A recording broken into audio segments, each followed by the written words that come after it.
즐기는 즐거움 중에 하나가 스포츠를 대하는 것입니다. 스포츠에 대한 기쁨과 매력에 빠져있기도 하는데요.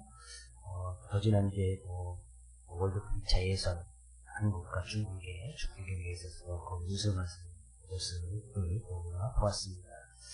왜 사람들은 이렇게 스포츠에 열광하고 스포츠에 빠져들까? 우리나라도 축구, 또 거기 많은 사람들이 열광하고 어떤 그런 짜릿함을 느껴나고 있지 않습니까? 어떤 설문조사에서 언제 스포츠의 매력과 그 짜릿함을 느껴서 그 스포츠에 빠지게 되어지는가? 이렇게 이제 설문조사를 했습니다. 세 번째 3위가 약한 팀이 강한 팀을 이겼을 때, 저 사람들 누가 봐도 지는 팀 같은데 경기에서 이겨나는 그런 모습을 볼 때 그 매력에 빠지게 되어지고, 두 번째 2위는 내가 응원하는 팀이 이겼을 때, 내가 막 응원하는 팀이 있는데 그 팀이 이겨나는, 축구 우리나라 대표 나가면 당연히 우리 사람들이 한국을 응원하겠지. 근데 한국이 막 이겨나가는, 그때 이제 스포츠 매력과 그런 짜릿함을 느끼게 되어지고, 근데 프로 야구도 있는데 이제 정규 출신이니까 연고지가 이제 하나 팀이 있는데 늘 하나 야구팀을 응원하는데 언제 우승했는지 기억이 없습니다. 우승을 못해. 올해는 프로야구가 LG팀이 우승을 해서 LG팀도 29년 만에 우승을 했는다는 데서 29% 전자제품을 할인하는 그런 행사도 가졌다고 하는데요. 1위, 첫 번째, 왜 사람들이 스포츠에 그 매력에 빠지고 짜릿함을 느끼는가?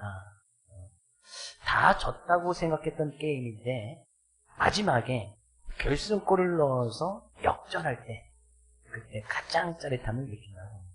그러면 이제 농구 같은 거나 이런 모든 스포츠 같은 경우는 야구 같은 것도 9회 말 투아웃 때 다 끝나가는데 마지막에 딱 역전 홈런을 친다든지, 농구도 딱 이제 1초 남았는데 슛이 딱 돼서 바로 우선 이제 1점차를 역전한다든지, 그럴 때 사람들이 그런 스포츠의 매력이라든지 그런 짜릿함을 이렇게 이제 거기서 이제 헤어나지 못한다는 거죠.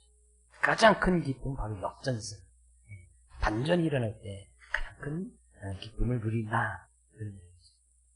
근데 우리의 인생도 반전이 일어나고 역전승이 일어날 때가 반드시 있습니다. 믿으십니까? 우리의 인생은 물론 우리의 삶의 모습을 이 세상에 살아가다가 오늘 바울사도도 권면하고 있듯이 분명히 1절 말씀에서도 하나님 앞과 살아있는 자와 죽은 자를 심판하실 그리스도 앞에서 언젠가는 산자와 죽은 자를 심판하실 그 주님, 반드시 우리는 그날을 믿고 있단 말이죠. 주님께서 이 세상에 오실 때에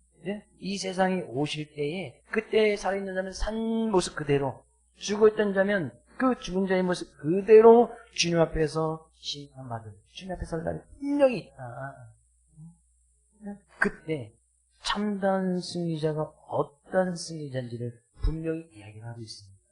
그러면 우리는 반드시 인생의 반전이 나고 역전승 일어나를 그것을 기대하고 소망하면서 살아갈 때 우리는 과연 이 세상의 삶의 모습을 어떻게 살아가야 되느냐, 오늘 본 말씀이 너무나 중요한 메시지를 담고 있습니다. 오늘부터 교회 절기로는 대림절입니다.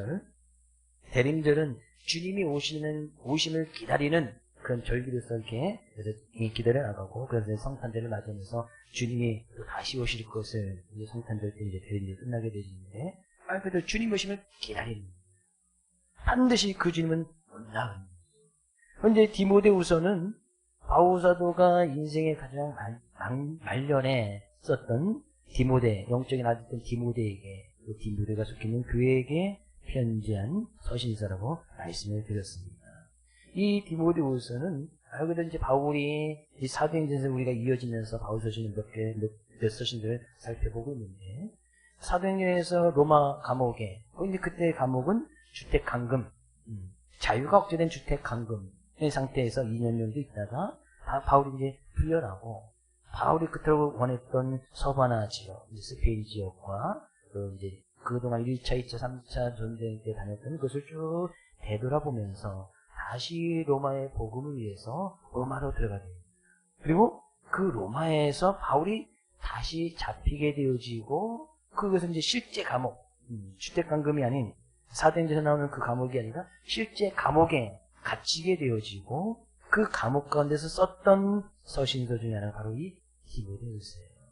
바울사도 그 서신서 쓸 때 바울사도 이제 직감합니다. 뭘 어떻게 해요? 6절 말씀에 이렇게 고백을 하고 있죠. 전제와 같이 내가 벌써 부어지고 나의 떠날 시각이 가까웠다. 전제는 하나님께 드리는 제물의 모습이거든요. 하나님께 드렸던 제물은 구약시대에 다 곡물을 죽여서 각을 떠서 불에 태워서 하나님께 드렸단 말이죠. 전제로 자기가 드렸다. 이제는 그렇게 하나님께 드려질 제물처럼 되어질 죽을 시기가 가까웠다. 나의 떠날 시각이 가까웠도다. 이제는 바울사도 이제 직감하는 거야. 로마 이 감옥에서는 풀려나지 못할 것 같다. 이제 곧 자기가 죽을 것 같은, 이제 곧 순교할 것 같은 그런 어떤 직감을 바울이 이제 느꼈던 겁니다. 그래서 이제 바울이, 근데 자기가 이제 죽음이 가까웠던 그 시기에, 디모데에게 어떤 유언과도 같은 편지를 쓴 것이 바로 디모데 후서다. 그래서 자기의 삶의 모습을 쭉 이야기하면서, 그 아들과 같은 디모데에게 너도 이런 인생을 살아가라. 라고 지금 권면하고 있단 말이에요. 우리가 부모님이 이제 하나님의 부르심을 받을 때 유언한 마지막 말을 남기지 않습니까? 그렇게 급작스러운 사고가 아니라면 대부분 이렇게 자녀들에게 이렇게 살았으면 좋겠다라고 분명히 다 이야기를 하고 이렇게 말을 남기기를 원할 거예요. 그래서 미리 어떤 그런 유언의 같은 말을 이렇게 써놓는 것도 괜찮을 것 같아요. 하나님께서 어떻게 부르실지 모르니까. 그래서 이런 시간을 한번 갖는 것도 괜찮을 것 같습니다. 근데 바울이 그런 떠날 시간이 가까워서 이제는 하나님의 부르심이 있겠다 라고 생각하면서 자기의 삶을 쭉 되돌아보면서 이제 디모데에게 이야기를 합니다. 왜? 분명히 자기의 삶을 쭉 되돌아보면서 바울서다 확신했던 것 중에 하나는 산자와 죽은 자를 심판하실 예수 그리스도 앞에 반드시 그날이 올 것이다. 그것을 확신하고 있었단 말이에요. 우리는 언젠가는 주님 앞에 서게 될 그날을 믿고 있습니까? 주님의 심판, 주님의 심판하심이 있음을 분명히 믿으십니까? 바울이 그같이 확신을 가지고 있었고 그런 확신한 말로 디모데에게 지금 이야기하는 거예요. 그러면서 그의 나타나실 것과 그의 날을 두고 엄히 명하노니 분명히 확신한다. 그러니 너도 이런 확신을 가지고 이런 확신의 삶을 살아가라. 그러는 거예요.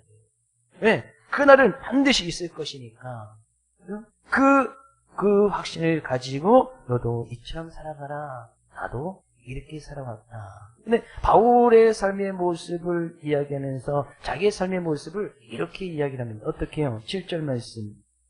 나는 선한 싸움을 싸우고 나의 달려갈 길을 마치고 믿음을 지켰으니 자기는 늘 이 싸움을 했다. 자기의 인생을 싸움과 비교하고 있습니다. 여기서 싸움은 레슬링이나 어떤 권투 같은 그런 운동 경기를 이야기합니다. TV에서는 레슬링하는 경기라든지 권투 같은 하는 그런 경기를 본 적이 있을 것입니다. 그러면 그 서로 이기기 위해서 노력하고 최선을 다하고 힘을 다하는 그런 모습. 그럼 경기 나갔는데 지려고 경기 나가는 사람은 아무도 없지 않습니까? 그만큼 이기기 위해서 그냥 그 경기 나가기 위해서는 그 경기 또 아무나 나가는 것은 아니지. 이제 대표로 뽑히고 국가대표로 뽑히고 그래야 나가도 1등 말등.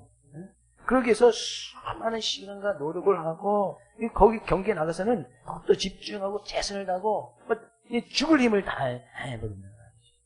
이것이 싸움이거든요. 근데 이 싸움이 어떤 싸움이냐? 선한 싸움이었다는 이야기.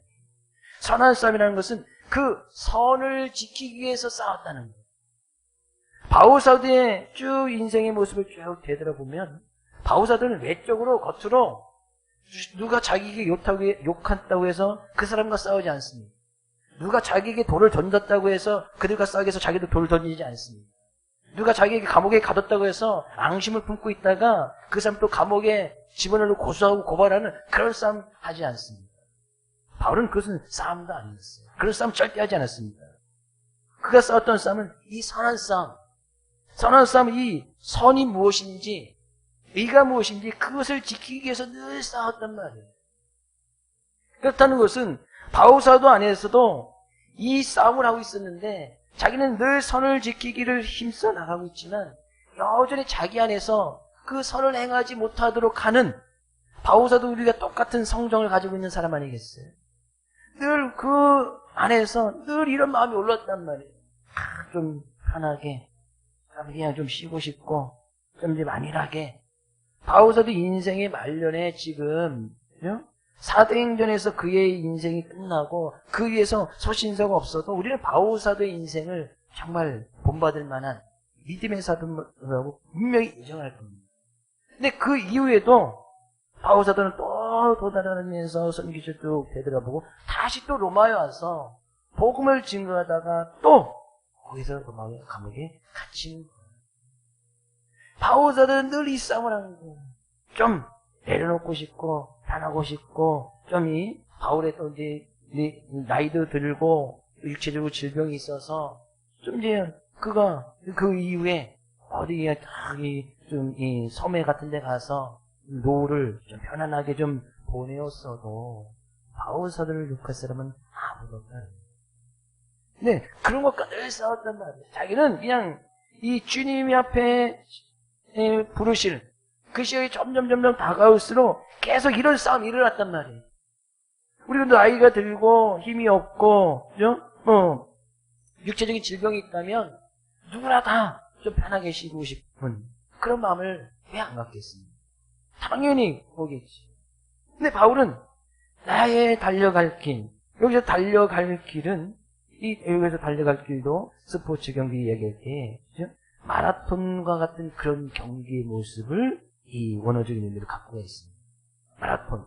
실제로 마라톤 경기가 있죠. 마라톤은 42.19km를 달리는 그런 경기입니다. 근데 그 경기를 달릴 때 이 마라톤 선수들도 그 코스를 완주하기 위해서는 수많은 노력과 그 완주를 하기 위해서 얼마나 부단히 노력하는지 모릅니다. 이 마라톤 선수도 이 완주를 하고 나면 한 경기를 끼고 나면 마라톤 선수는 대부분 다 말라있지 않습니까? 그런데도 이 완주하고 나면 3kg, 4kg가 몸무게에 또 빠진다는 거예요. 그 달리는 와중에 한 2시간 반, 세계 기록 2시간 10분 때 안쪽으로 들어오는데 2시간 이상을 계속해서 달리는데 몸무게가 3kg, 4kg 빠지는 거예요. 이렇게 마른 사람들. 근데 그것을 완주해서 얼마나 노력하는지 우리가 잘 알고 있지 않습니까? 근데 그런 마라톤 선수들도 경기를 하다 보면 중간에 내가 지금 왜 달리고 있지? 왜 달리고 있지라는 생각이 들 때가 있고 달리다 보면 포기하고 싶은 순간들이 몇 번씩 온답니다. 그럼 위기가 온답니다. 선수들도 이거 포기할까? 이번 경기를 좀 내려놓고 다음에 준비할까? 이런 마음들이 계속 올라온다는 거예요. 그럼에도 불구하고 그것을 이겨나가면서 끝까지 이제 완주하는 그런 모습을 보게 되었죠. 나의 달려갈 길이라는 것은 바로 그런 모습이에요. 때는 포기하고 싶고 내려놓고 싶고 좀 안 달려도 자기가 왜 달려야 되는지 그 이도 모르면서 열심히 달려가고 있는 그런 생각도 들 때가 있었단 말이에요. 바울사도가 수많은 지역에 이 전도여행을 다니고 있었지만 때로는 그 길을 가면서도 사람이니까 이 후회 같은 내가 지금 뭐 때문에 이 일을 하고 있지? 라고 하는 그런 생각도 분명히 들지 않았겠습니까? 복음을 증거하는데 어떤 보상이 있는 게 아니라 복음을 증거하는데 돌에 맞고 복음에 증거하는데 먹을 것이 없고 복음을 증거하는데 감옥에 가고 누가 그 일을 하고 싶겠습니까? 복음을 증거하는데 몸의 질병은 늘 떨어지지 않고 그 질병을 달고 다니면서 때로는 퍽퍽 쓰러지기도 하는 누가 그러면서 자기가 그것이 달려갈 길하면서 왜 포기하고 싶은 마음이 왜 안 들었겠습니까? 왜 편하게 지내고 싶은 마음이 왜 안 들었겠어요? 바울사도도 사람이기 때문에 충분히 그렇습니다. 그럼에도 불구하고 자기는 달려갈 길, 그것이 내가 달려갈 길이니까, 내가 해야 될 일이니까 그것이 그 안에서 올라오는 그런 안일함과 편안함과 어떤 유혹과 이런 것들과 늘 싸워나가면서 이 믿음을 지켜나간다. 그것이 바울이 가지고 있었던 일입니다. 바울은 나의 달려갈 길, 자기에게 주어진 분명한 길이 있었고 그것을 통해서 열심히 싸워서 자기에게 주어진 그 믿음을 지켜나가면서 열심히 자기 인생을 살아왔음을 이야기를 하고 있습니다. 그러면서 지금 아들 디모데에게 이야기하는 거 아니에요? 너도 그렇게 선한 싸움을 싸워라. 그렇게 너의 달려갈 길을 열심히 달려가라. 끝까지 이 믿음을 지켜나가라. 이야기를 보면 알겠어요. 우리 옆에서 계신 성도님에게 우리 이 선한 싸움을 잘 싸웁시다. 우리에게 달려갈 길을 잘 달려갑시다. 끝까지 이 믿음을 잘 지킵시다. 디모데에게 이야기하는 거예요. 근데 이 믿음을 지켜나가면서 해야 될 일이 뭐라고 이야기하고 있습니까? 2절 말씀 분명히 이야기했죠. 너는 말씀을 전파하라. 때를 얻든지 못 얻든지 항상 힘쓰라. 범사의 오래 참음과 가르침으로 경책하며 경계하며 권하라. 삶의 모습을 통해서 다른 상황 가운데서도 이 복음의 말씀, 하나님의 말씀을 전파하기에 힘써 나가라. 어떤 모습은 안 돼. 힘써라. 끈질기게 권고하라. 그런 이야기. 그러기 위해서 필요한 것이 뭐예요? 오래 참음.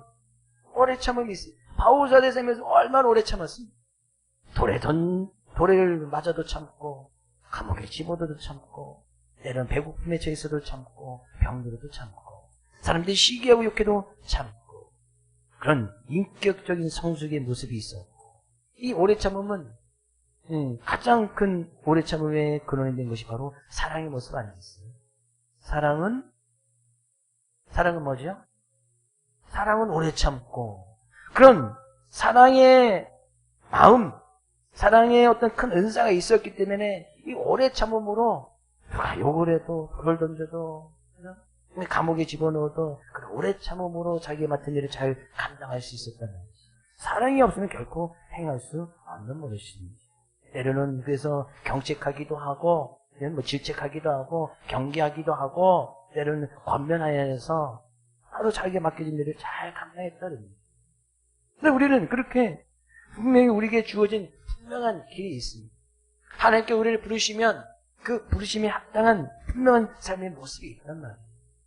그것을 갖다가 열심히 달려가기 위해서는 그 길을 달려가지 못하도록, 그 길을 걸어가지 못하다가는 수많은 유혹들이 있단 말이에요. 죄의 유혹이든 세상의 유혹이든 내 안에서 올라오는 욕심의 탐욕이든, 근데 그것과 늘 싸워야 되지. 싸우지 않고는 그냥 우리가 내 안에 올라오는 그런 인간적인 정욕대로, 안목의 정욕대로 살아가다 보면 점점점 우리가 가야 할 것과 점점 멀어지는 거 아니겠어요? 우리는 반드시 이 믿음을 지켜나가야 된다. 반드시. 그러나 이 말씀을 우리가 말씀대로 우리의 길을 달려갈 때는 결국 이 믿음을 지켜나가기가 결국 쉬운 일이 아닙니다. 우리의 삶의 모습이나 또 복음 증가하는 모습을 통해서 그 길이 결코 쉬운 것이 아님을 이야기해요. 왜? 때가 되어질수록 주님께서 오실 그날이 점점 다가올수록 사람들은 어떻게 한다고요? 3절 때가 이르리니 사람이 바른 교훈을 받지 아니하며 기가 가려워서 자기의 사역을 따를 스승을 많이 두고 4절 또 그 길을 진리에서 돌이켜 허탄한 이야기를 따르리라. 때가 점점 가져올수록 사람들은 이 진리의 말씀에, 주님의 복음의 말씀에 잘 귀를 기울이지 않는다. 그런 귀가 가렵다는 것은 뭐 세상 이야기, 자기에게 듣기 좋은 말만 듣는다는 이야기예요. 예. 자기에게 싫은 말은 결코 듣지 않습니다. 복음을 이야기하는 것이 뭐예요? 당신 죄인입니다. 그 죄를 회개해야 또 구원이 있습니다. 뭐 그런 이야기 아니겠어요? 근데 우리부터 이제 죄인이다. 죄인은 나쁜 사람이다. 이야기를 하면 그걸 들을 사람이 누가 있겠습니까? 그걸 좋게 들을 사람이 누가 있냐 말이죠. 내가 왜 죄인이냐? 뭐 때문에? 나 척하게 선한 일 많이 하고 남 잘 살고 잘 살았는데 내가 왜 죄인이야? 이제 거기부터 이제 수긍하지 못하고 받아들이지 못하면 그다음부터는 뭐 예수님 이야기에도 전혀 들리지 않는 것이. 근데 사람들은 기가가 돼서 자기에게 듣기 좋은 말, 자기에게 어떤 좋은 것이 이루어진다고 하는 말, 잘 된다고 하는 말, 이런 말만 듣기를 좋아하고 허탄한 이야기를 따라가고, 그래서 스승을 많이 둔다. 여기도 찾아가고 저기도 찾아가고 저기도 찾아가서 그런 말만 듣기를 좋아한다. 그런 이야기예요. 때가 되어지면 그 진리에서 점점점 멀어져서 허탄한 이야기를 따를 것이다. 진리가 아니고 여기 다른 곳에도 진리가 있다고 하는 많은 허탄한 이야기들. 그래서 때가 되어지면 이런 점점점 더 많은 이단 종교들이 생기게 됩니다. 분명히 성경이 이야기하고 있는 거 아니겠어요? 허탄한 이야기들. 여기가 진리 있다. 여기도 구원이 있다. 저쪽에도 구원이 있고 저쪽에도 진리가 있다. 라는 이야기를 사람들이 더 많이 따를 것이란 말이에요. 그리고 갈수록 점점 이 진리를 따라가고 예수님 안에 복음이 구원이 있음을 점점 사람들이 돌이켜서 자꾸 허탄한 이야기, 자꾸 다른 이야기, 다른 이제 자꾸 이제 다른 스승을 찾아서 여기도 스승, 저기도 스승, 저기도 스승, 그래서 여기 찾아가고 저기 찾아가고 저기 찾아가고 그런 일들이 더 많이 일어나게 될 것이다. 그런 가운데서도 우리가 믿음을 지켜서 나에게 주어진 일을 달려가는 것은 결코 쉬운 일이 아닌 거 아니겠어요? 안 되는 것이 아니라 점점 더 힘들어진다. 점점 더 어려워진다. 내 자신조차 그 믿음을 지켜가는 것이 점점 힘들어진다. 근데 그 믿음을 잘 지키기 위해서는 우리는 분명히 확신을 가지고 반드시 우리가 이 믿음의 길을 걸어나가야 되는데 바울사도가 분명히 이야기를 하고 있습니다. 8절 말씀에서 이제후로는 나를 위하여 의의 멸류관이 예비되었으므로 주 곧 의로우신 재판장이 그날에 내게 주실 것이며 내게만 아니라 주의 나타나심을 삼하는 모든 자에게로니라. 이제 이후로는 바울사도가 분명히 이제 이후로는 자기가 이제 떠날 시간이 가까웠다.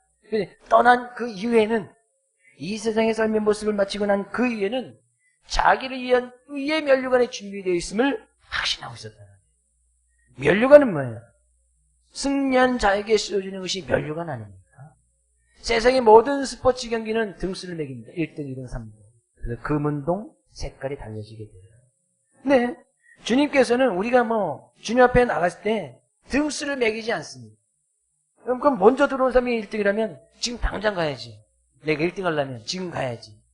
가장 먼저 가는 거 아니겠어요? 그럼 1등, 내일 오면 2등, 모레 오면 3등. 그것이 아니라 믿음을 지켜나가는 모든 자에게 이 멸류관, 진짜 의의 멸류관, 진정한 승리한 자에게 쓰여지는 그 멸류관, 의의 멸류관이 반드시 예배져 있다. 인생의 성공은 그때 일어나는 것이다. 인생의 승리는 반드시 그때 있단 말이죠. 우리가 바울 사도의 삶의 모습을 제3자적인 믿지 않는 사람들의 시선을 통해서 바울 사도 한번 보십시오. 바울 사도는 지금 인생의 말년에 가진 것이 하나도 없는 지금 감옥에 갇혀져 있습니다. 그가 남겨진 것이라는 아무것도 없습니다. 그걸 결혼도 안 했기 때문에 자녀도 없고 가정도 없고 집 한 채도 없고 집도 없죠. 여기 떠돌이 생활했으니까. 집도 없고 힘이 있습니까? 권력도 없고 그의 몸은 병들어 있고 또 말년에 감옥에 들어가 있고 누가 봐도 그 인생은 실패한 인생, 그런 인생인데 말년에 딱 그의 인생 평가할 때 저 사람 잘 살았다, 성공했다 라고 이야기할 수 있는 누가 있습니까? 성공했는데 감옥에 가 있어. 성공했는데 집 한 채도 없어. 성공했는데 남겨줄 유산 하나도 없어. 성공했는데 늘 몸에 병들어 있고 늘 골골골 하고 있어. 그런 인생 성공한 인생입니까? 그런 인생 누가 잘 살았다고 이야기하겠습니까? 아니에요. 그건 세상적인 기준이잖아요. 비록 바울의 삶의 모습은 그렇게 살았더라도 이제 이후로는 거기에서 딱 반전이 일어나고 역전이 딱 일어나는데 바울 사도에게 의의 멸류관, 승리의 멸류관, 기쁨의 멸류관, 또 야고보서는 생명의 멸류관, 데살로니가서는 자랑의 멸류관, 그 멸류관이 다 예비되어 있다. 바오사는 그것 때문에 자기 인생을 열심히 달려간 거. 비록 그의 삶에 무슨 정말 연약하고 볼품없는 그런 인생으로 살다 할지라도 바오사도는 이 면류관, 자기 예수는 이 면류관이 있었기 때문에 비록 세상 사람들의 기준이나 시선이 정말 볼품없고 연약하고 실패한 인생, 그런 인생을 살아간 것처럼 보였지만 그건 그들의 기준이고 그들의 시선이고, 그럼 마지막에 그들이 놀랄 일이, 세상 사람들이 놀랄 일이 일어나는데 정말 승리자가 누구냐? 면류관이 누구한테 씌워질 것이냐? 바로 그 바울에게 씌워진다. 바울은 그것을 확신하고 있었고 그것을 믿고 있었기 때문에 자기가 지금 열심히 그 길을 떠날 시각이 가까워 있는 그 순간까지도 열심히 달려가고 있고 열심히 싸우고 있었고 그 믿음을 지키기 위해서 최선을 다하고 있었더라.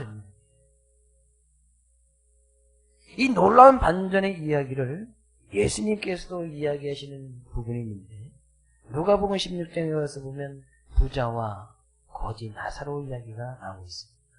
이 부자와 거지 나사로, 이 부자는 늘 잔치를 베풀고 먹고 싶은 거 하다 보니까 많은 사람들에게 많은 것을 나눠주고, 이 거지 나사로도 그 부잣집에서 잔치를 벌이고 나오면서 이제 흘러나오는 그런 음식을 먹고 끼니를 때우고 그의 가족들이 먹고 살아갑니다.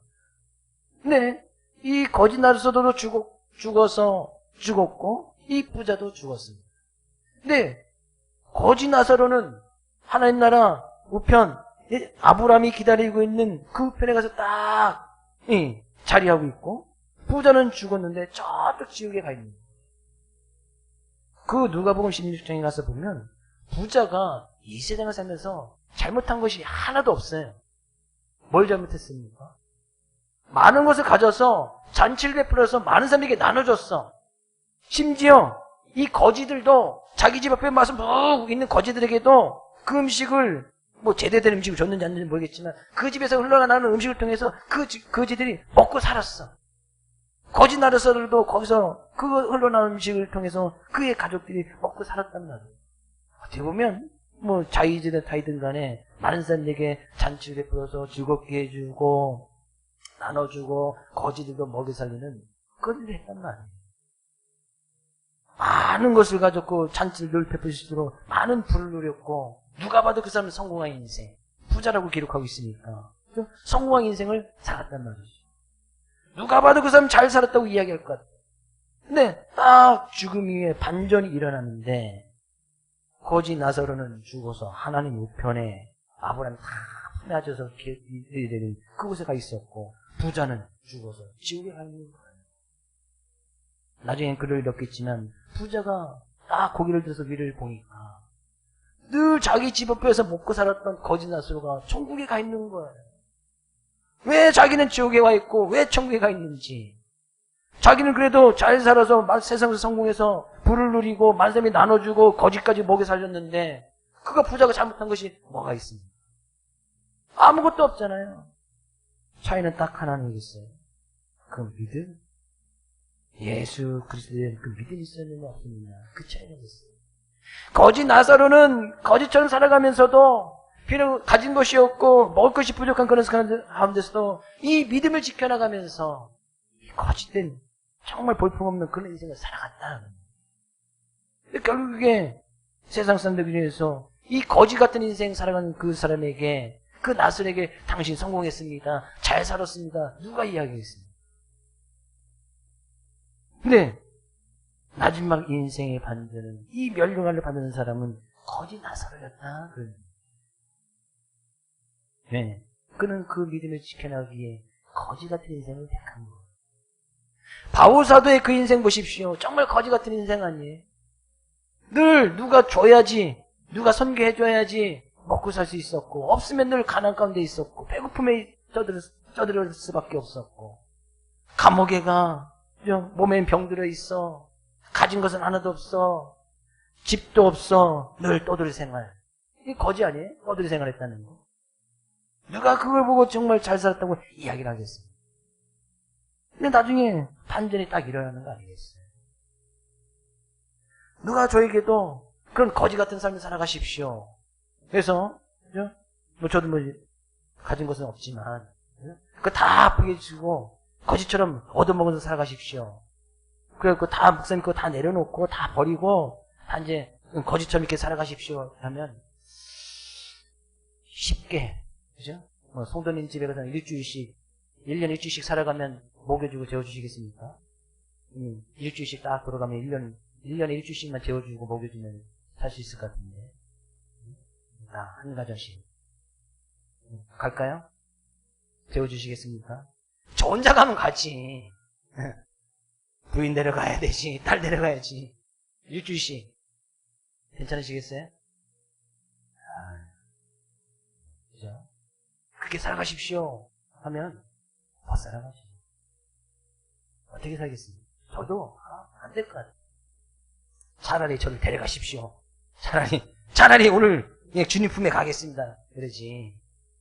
안 되는 거예요.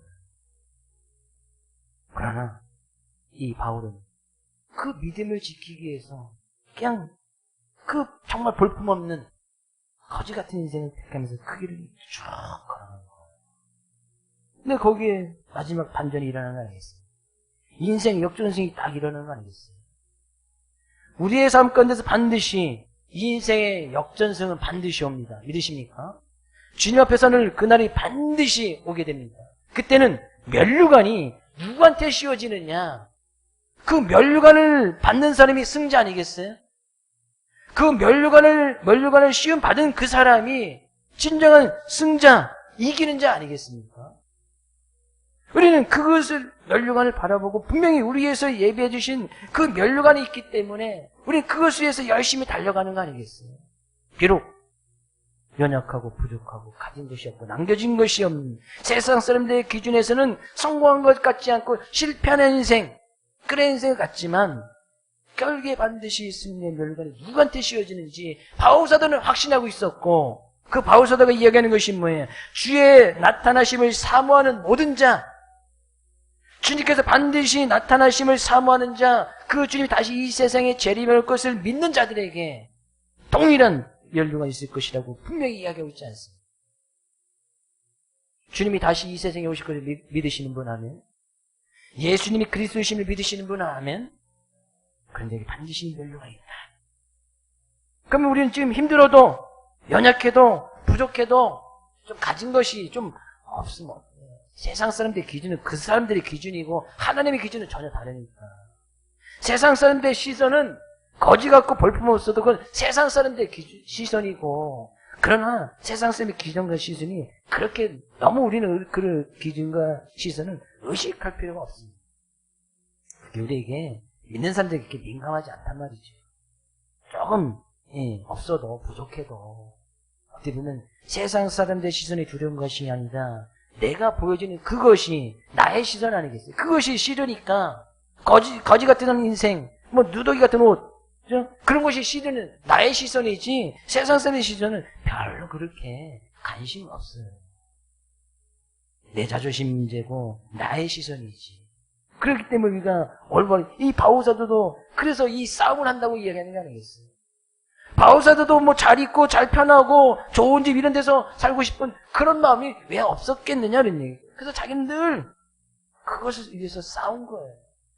내려놓고 또 싸우고 내가 이 달려갈 길은 이건데 그래서 또 싸우고 또 싸우면서 끝까지 그 믿음을 지켰더라. 오늘 우리는 이 말씀 의지하여서 분명히 주님께서 우리를 부르시고 우리에게 맡겨진 귀한 일들이 있습니다.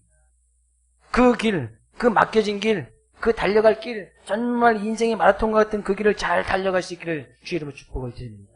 이 믿음을 잘 지켜나갈 수 있기를 주의 이름으로 축복을 드립니다. 그래서 이번 한 주간도 오래 참고 선한 싸움을 싸우며 우리에게 맡겨진 그 길을 잘 달려감으로 인해서 우리에게서 예배진 큰 기쁨과 즐거움과 참다운 주님의 은혜가 삶 가운데 넘쳐나기를 주의 이름으로 축복을 드립니다. 반드시 인생의 승리의 모습은 이 믿음을 지키는 자들에게 있으니 늘 그것을 기대하고 사모하고 나갈 수 있는 우리 사랑하는 모든 손님 될 수 있기를 다시 한번 주의 이름으로 축복을 드립니다.